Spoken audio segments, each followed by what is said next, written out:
ओम श्री सच्चिदानंद सद्गुरु की जय। श्री एम রচিত Jewel in the lotus, Hindu ধর্মের নিগূঢ় তত্ত্ব। মাস্টার যা বললেন, আগের পর্বের পর থেকে পরবর্তী অংশ। এম স্যার, জগৎ মিথ্যা, এই যে বৈদিক শিক্ষা তা দয়া করে ব্যাখ্যা করুন। এই যে পৃথিবী, যা এত সহজদ্রষ্ট, যাকে সবসময় পরিষ্কার দেখা যায়, স্পর্শ করা যায়, অনুভব করা যায়, তা কি করে মিথ্যে বা অবাস্তব হতে পারে? মাস্টার, এটা নিশ্চিতভাবেই অত্যন্ত গুরুত্বপূর্ণ, সম্ভবত সবচেয়ে গুরুত্বপূর্ণ প্রশ্ন। আমাদের এটা কি, একে নানান দৃষ্টিকোণ থেকে দেখতে হবে। আমরা প্রথমে দেখার বিষয় বা প্রশ্নটা আলোচনা করে দেখি। আমরা প্রতিদিন নিজেদের চোখ দিয়ে সূর্যের উদয় দেখি, কিন্তু সূর্যের কি সত্যিই উদয় বা অস্ত হয়? বিজ্ঞান তো বলে হয় না। বিজ্ঞান বলে সূর্য স্থির, পৃথিবী তার চতুর্দিকে ঘোরে। বিজ্ঞানীরা অবশ্য তাদের পর্যবেক্ষণের সমর্থনে যুক্তি এবং প্রমাণ খাড়া করেছেন, কিন্তু এই অখণ্ডনযোগ্য সত্যের বিপরীতে বা বিরুদ্ধে আমাদের দর্শনেন্দ্রিয় আমাদের বলে সূর্যর প্রতিদিন উদয় এবং অস্ত হয়। আমরা এখন নিজেদের চোখে বিশ্বাস করব, না বিজ্ঞান বা বিজ্ঞানসম্মত পরিসংখ্যান যে প্রমাণ দিচ্ছে তাকে বিশ্বাস করব? তাহলে কি দেখা যাচ্ছে না যে আমাদের ইন্দ্রিয় যে তথ্য সংগ্রহ করে তা অনেক সময় মিথ্যা হয়? এম হ্যাঁ, একথা আমি মানি যে আমরা যা দেখি তার সব কিছু বিশ্বাস করা যায় না। ইন্দ্রিয়লব্ধ ধারণা একটা ভ্রমও হতে পারে। মাস্টার, পৃথিবীকে মিথ্যে বলেছে, তাই এবার আমরা পর্যালোচনা বা বিশ্লেষণ করে দেখব। এই পৃথিবীতে যা কিছুর অস্তিত্ব আছে বা যা কিছু বিরাজমান, তা সবসময় গতিশীল। রাত গিয়ে দিনকে জায়গা করে দেয়, জীবন গিয়ে মৃত্যু আসে, তারপর আবার নতুন জীবন, তারপর আবার এইভাবেই চলতে থাকে। তোমার শরীরে লক্ষ লক্ষ কোষকলা মারা যায়, আবার নতুন কোষকলার জন্ম হয়। আজ যেটা এখানে আছে, কাল সেটা সেখানে নেই। সময়ের গতিময়তায় কেউ কি বর্তমানকে ধরতে পারে? যে মুহূর্তে একটা চিন্তার জন্ম হয়, সেই মুহূর্তেই সে অতীত হয়ে যায়। কোনো সাধারণ মানুষই জানে না যে কোথায় এর শুরু আর কোথায় গিয়ে এটা শেষ হবে। যদি আদৌ এর শেষ হয়, যা বুদবুদের মতো আসে আর মিলিয়ে যায়, যা স্থায়ী নয়, তা কি কখনো সত্য হতে পারে? সত্য স্থায়ী, শাশ্বত, যা সবসময় বদলাতে থাকে, পরিবর্তন হতে থাকে। যা সাময়িক, তা কখনোই সত্য হতে পারে না। একমাত্র অপরিবর্তনশীল অক্ষয়িষ্ণু সত্যই হলো ব্রহ্ম।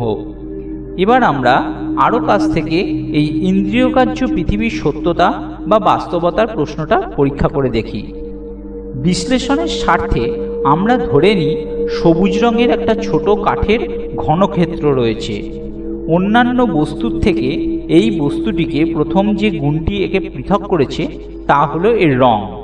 সূর্য থেকে বিচ্ছুরিত আলোকরশ্মির মধ্যে যে রঙগুলি রয়েছে তা হলো বেগুনি, আকাশী, নীল, হলুদ, কমলা এবং লাল।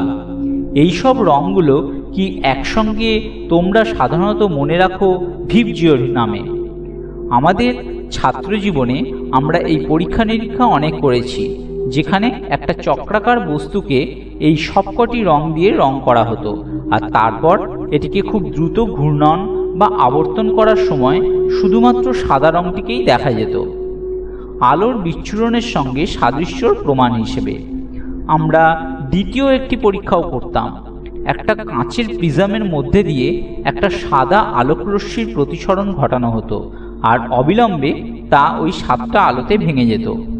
তাহলে দেখা যাচ্ছে রং হচ্ছে আসলে আলোরই একটা গুণ।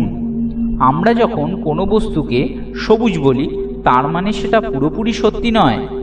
আমরা ওই বস্তুর সবুজ রং হিসেবে যেটা দেখি, সেটা দেখি এই কারণে যে ওই ঘনক্ষেত্রটি বর্ণালী থেকে সবুজ ছাড়া আর অন্য সব রঙগুলোকেই শোষণ করে বা শুষে নেয়, তাই ওই সবুজ রংটাই প্রতিফলিত হয়।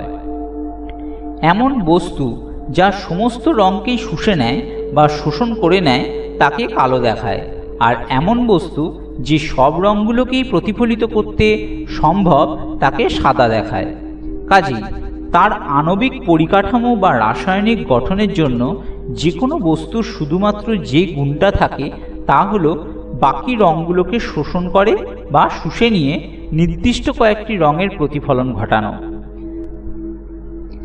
যে প্রযুক্তিবিদ জানেন যে যদি একটি নির্দিষ্ট রাসায়নিক, ধরা যাক রাসায়নিক এ কে অন্য একটি রাসায়নিক বি এর সাথে মেশানো হলো এবং তাহলে যে পদার্থটি তৈরি হয় তার মধ্যে উদাহরণস্বরূপ সবুজ রং প্রতিফলনের ক্ষমতা রয়েছে, তিনি বিভিন্ন রং নিয়ে বর্ণচ্ছটা তৈরি করতে পারবেন। ওই একই রাসায়নিক, একই পদ্ধতি এবং একই অনুপাত দিয়ে তিনি অন্য কোনো রং তৈরি করতে পারবেন না। কাজেই যে প্রশ্নটা আমাদের চিন্তায় ফেলে তা হলো, এই সবুজ রংটা কি আমাদের সামনে ওই কাঠের বস্তুটার কোনো গুণ বা চরিত্র? আসলে এখানে মনে রাখতে হবে এই সবুজ রংটাই কিন্তু কৃত্রিম আলোয় সম্পূর্ণ ভিন্ন রং মনে হতে পারে। হ্যাঁ, আমি মেনে নিচ্ছি, এ নিয়ে আমার কোনো দ্বিমত নেই যে ওই ঘনক্ষেত্রের সবুজ রংটি ওই বস্তুর কোনো অন্তর্নিহিত গুণ বা চরিত্র নয়। মাস্টার, সুতরাং প্রথম গুণটি হলো ওই বস্তুর তথাকথিত ওই বস্তুর আদৌ কোনো গুণ বা চরিত্র নয়।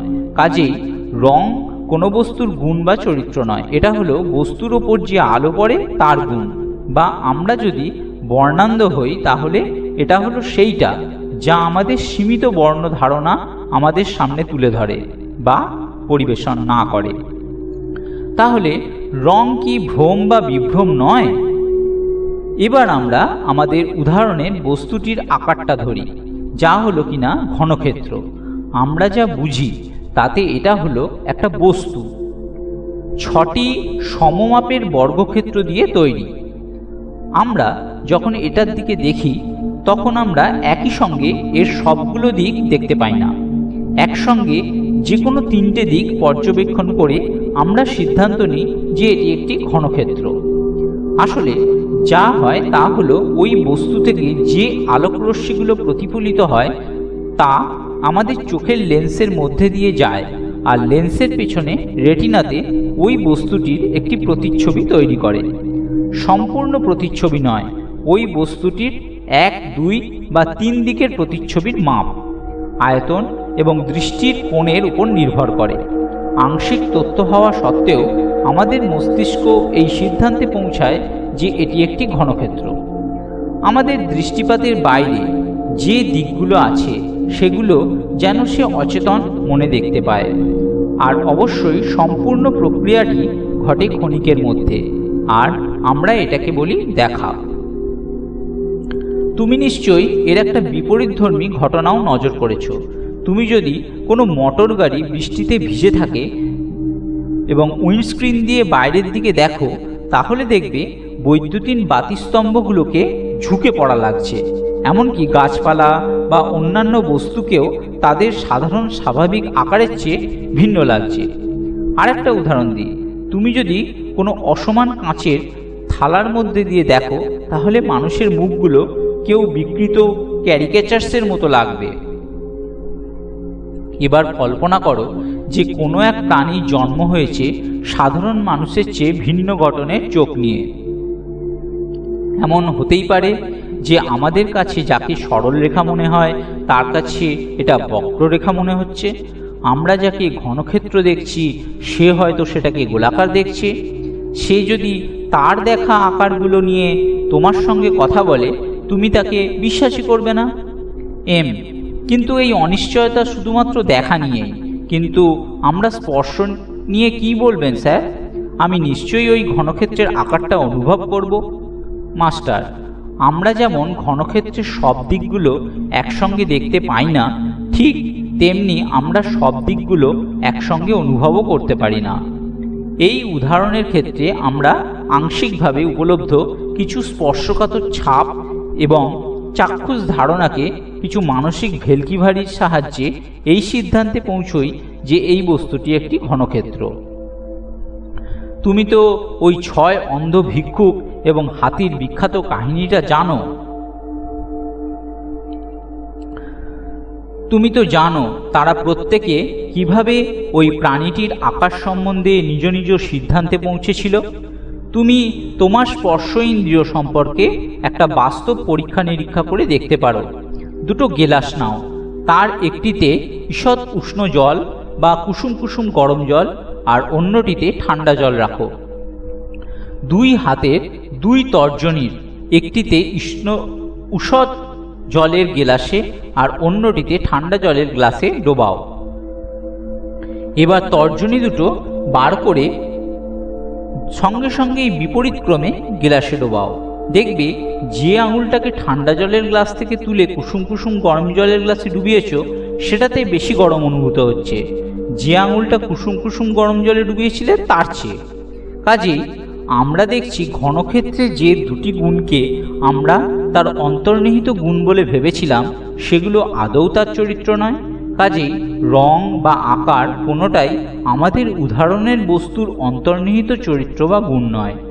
খুব কাছ থেকে পরীক্ষা নিরীক্ষা করলে তার ঘনক্ষেত্রটি রং এবং আকার দুটোই হারায়।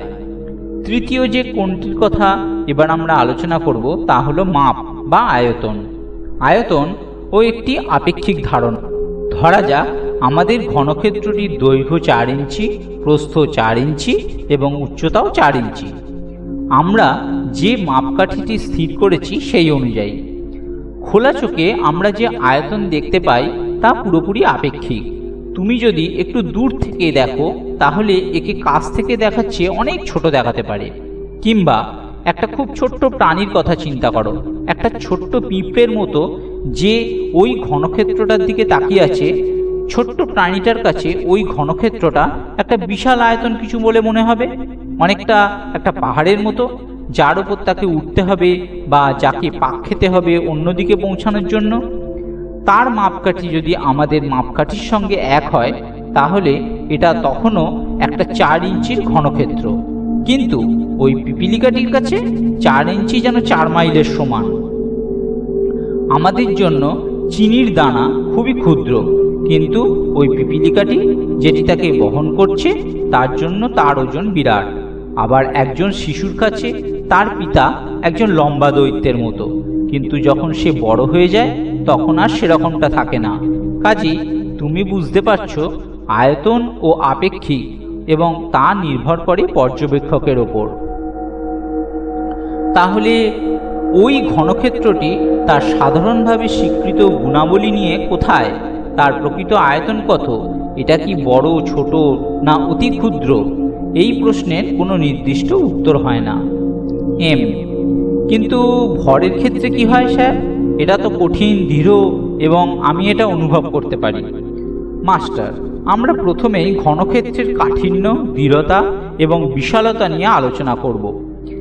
এখন আমরা তোমার এটাকে বোঝার বা অনুভব করার ক্ষমতাটার দিকে দেখব।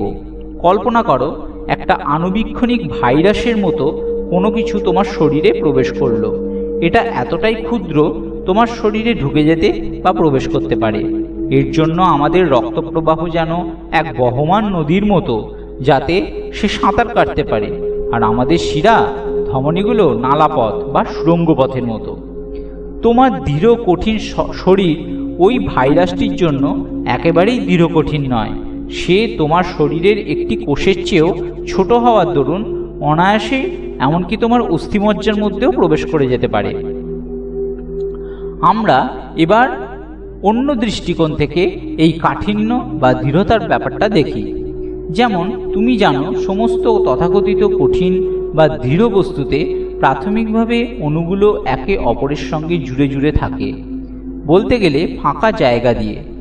অবশ্যই তুমি তোমার খোলা চোখ দিয়ে এই ফাঁকা জায়গাগুলো দেখতে পাও না। অণুবীক্ষণ যন্ত্র দিয়ে দেখলে এর বর্ধিত প্রতিচ্ছবি কঠিন বস্তুটিকে দেখায়, যার জন্য এটি অদৃঢ় ফাঁকা জায়গা। এবার আরেকটু এগিয়ে আরেকটু গভীরে গিয়ে দেখা যাক এই ক্ষুদ্র অণুটি আসলে কি। এটি একটি কেন্দ্রীয় নিউক্লিয়াসের মতো, যাকে ঘিরে ইলেকট্রনরা আবর্তিত হয়। সৌরজগতের গ্রহটা যেমন ঘুরপাক খায় অনেকটা সেই রকম। অণুর সমগ্র জায়গায় এই নিউক্লিয়াস এবং ইলেকট্রনগুলো খুবই সামান্য জায়গা নিয়ে থাকে। এখন কেউ জিজ্ঞাসা করতেই পারেন এই নিউক্লিয়াসটা কেমন? অত্যন্ত কি এটা দৃঢ় বা কঠিন নয়? আবার তুমি দেখবে যে প্রোটনের সঙ্গে নিউট্রনগুলো মিলে নিউক্লিয়াস গঠন করে, আর প্রোটনগুলোকে আরও ভেঙে মিশন এবং অন্যান্য ক্ষুদ্রাতি ক্ষুদ্র আণবিক কণায় ভাগ হয়ে যায়। কাজেই তুমি যাকে কঠিন বা দৃঢ় ভর বলছো, সেটি আসলে কোথায়? আমাদের ঋষি মহাঋষিরা যারা তাদের বিশেষ ক্ষমতা বলে এই বিষয়ের গভীরে গেছেন, তাঁরা দেখেছেন বস্তু আসলে একটা ভূমি বা ক্ষেত্র, যেখানে বিভিন্ন শক্তির ক্রিয়া প্রতিক্রিয়া চলে। আরেকটি উদাহরণ দিয়ে আমরা এই কাঠিন্য বা দৃঢ়তার ধারণাকে ভেঙে দেব। তোমার আঙুলের চাপ দিয়ে একটা কাপড়ের টুকরোকে কখনোই ভেদ করা যায় না। তুমি কিছুতেই জোর দিয়ে ঠেলে বা চাপ দিয়ে তোমার আঙুলকে এর মধ্যে দিয়ে ঢোকাতে পারো না, যদি না কাপড়টা খুবই পুরনো হয় বা তুমি সেটাকে ছিঁড়ে ফেলো। তার মানে এটা কঠিন হিসেবে বা দৃঢ় হিসেবে কাজ করে। কিন্তু একটা বিবর্ধক কাঁচের তলায় তুমি দেখবে ওই একই কাপড়ের টুকরোর মধ্যে বহু ছিদ্র বা ফাঁক ফোকর রয়েছে। একটি আণুবীক্ষণিক প্রাণী অনায়াসেই এর মধ্যে দিয়ে প্রবেশ করতে পারে বা একে অতিক্রম করতে পারে। এই প্রাণীটির জন্য এই কাপড়ের টুকরোটি মোটেই দৃঢ় বা দুর্ভেদ্য নয়, বরঞ্চ তার মধ্যে বহু বাধাহীন স্থান বা জায়গা রয়েছে। তাহলে ভর ও কি আপেক্ষিক নয়? সাধারণভাবে যাকে সত্য বা বাস্তব বলে ধরা হয়, তাকে খুব কাছ থেকে বা খুব ভালোভাবে পরীক্ষা করলে আমরা বুঝতে পারি এটা কেবলমাত্র আপাত বা আপেক্ষিক। একমাত্র মহাজাগতিক শক্তির জন্য ছাড়া আর কোনো কিছুই নেই যাকে বাস্তব বা সত্য বলা যেতে পারে। শুধুমাত্র উচ্চতর অভিজ্ঞতার মাধ্যমেই তুমি এই বাস্তবতাকে বুঝতে পারবে। শেষমেশ আমাদের উদাহরণের আরেকটি চরিত্র বা গুণ আছে, তা হলো এর ওজন। ওজনের ধারণাটিকে অনায়াসেই বা খুব সহজেই গুঁড়িয়ে ফেলা যায়। ওজন আসলে আর কিছুই নয়, পৃথিবীর মাধ্যাকর্ষণ শক্তির প্রয়োগ। এটাই ব্যাখ্যা করে কেন কোনো বস্তুতে যে মুহূর্তে মাধ্যাকর্ষণ শক্তির বাইরে যায় তৎক্ষণাৎ ভেসে বেড়াতে শুরু করে। তুমি নিশ্চয়ই মহাকাশচারীদের ভেসে বেড়ানোর ছবি দেখেছো, কিভাবে তারা পৃথিবীর মাধ্যাকর্ষণ শক্তির বাইরে বেরিয়ে মহাকাশযানের মধ্যে ভেসে বেড়াচ্ছে। তার মানে ওজনও আপেক্ষিক। এবার আমরা সেই বিষয়টির মধ্যে ঢুকবো যাকে তুমি বলো অনুভব। তুমি বলতে পারো যে তুমি অনুভব করো কোনো কিছু একটা গরম, ঠান্ডা, নরম, অমসৃণ বা খসখসে ইত্যাদি। এর মধ্যে দিয়ে তুমি যেটা বোঝাও তা হলো তুমি তোমার ইন্দ্রিয়গুলোর কোনো একটা, যেমন জিহ্বা, আঙুল, এইসব ব্যবহার করছো। কিন্তু এরা কতটা বিশ্বাসযোগ্য? উদাহরণস্বরূপ বলা যেতে পারে তুমি বাইরের উজ্জ্বল আলো থেকে একটা অন্ধকার প্রেক্ষাগৃহে প্রবেশ করলে, তুমি ভেতরে কিছুই দেখতে পাবে না। অন্যদিকে তুমি যদি একটা চোখ বন্ধ করে সেই প্রেক্ষাগৃহে ঢোকো আর ভেতরে ঢোকার পর সেই চোখটি খোলো, তাহলে তুমি সেই চোখ দিয়ে প্রেক্ষাগৃহের ভেতরেও দেখতে পাবে। কিন্তু যে চোখটি খোলা ছিল তা কিছুতেই দেখতে পাবে না। তার মানে তুমি তোমার এক চোখ দিয়ে অন্ধকারকে অনুভব করো আর অন্য চোখ দিয়ে দৃশ্যমানতার অভিজ্ঞতা লাভ করো।